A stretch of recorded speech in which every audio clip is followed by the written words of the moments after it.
9월 24일 만만한 뉴스입니다.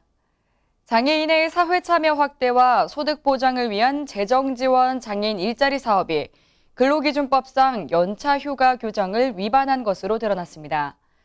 지난 18일 국회 환경노동위원회 바른미래당 김동철 의원은 복지부가 지난해와 올해 주 15시간 이상 근무한 장애인 근로자 15,916명에게 연차 휴가를 제대로 주지 않은 것으로 확인됐다고 밝혔습니다.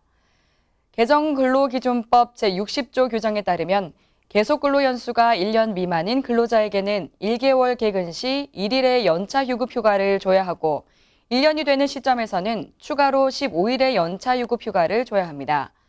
이에 따라 장애인 일자리 사업에 참여한 1년 계약자에게는 11개월간 발생한 11일의 연차 휴가와 1년 시점에서 발생한 15일의 연차 휴가를 합해 총 26일의 연차 휴가를 줘야 하며 연차 휴가를 사용하지 않는 경우에는 연차 휴가 수당을 줘야 한다는 것이 김 의원의 설명인데요.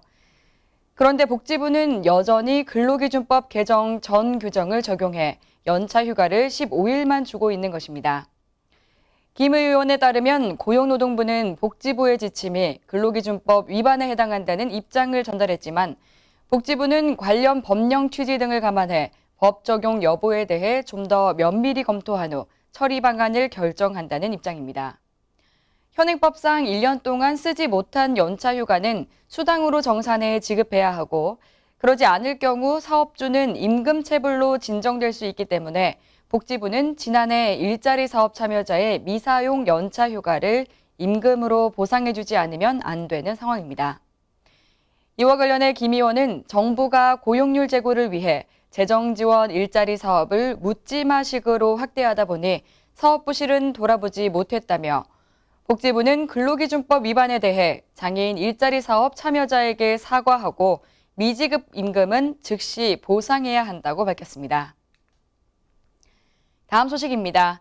한국장애인개발원이 장애인 정책 발전을 위한 협력 네트워크를 강화하고자 장애인 단체장 초청 간담회를 개최했습니다.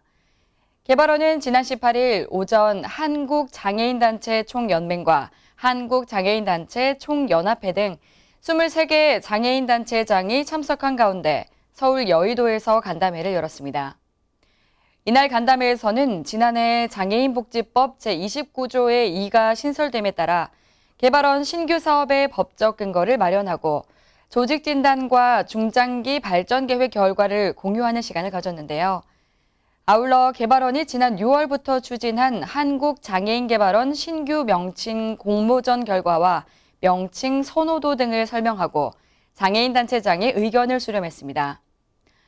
이 밖에도 직업재활과 유니버설 디자인 환경 구축, 장애인 인식 개선 교육 등 개발원이 수행하는 장애 분야 정책 연구와 사업과 관련해 장애인 단체들의 적극적 협조를 당부했습니다.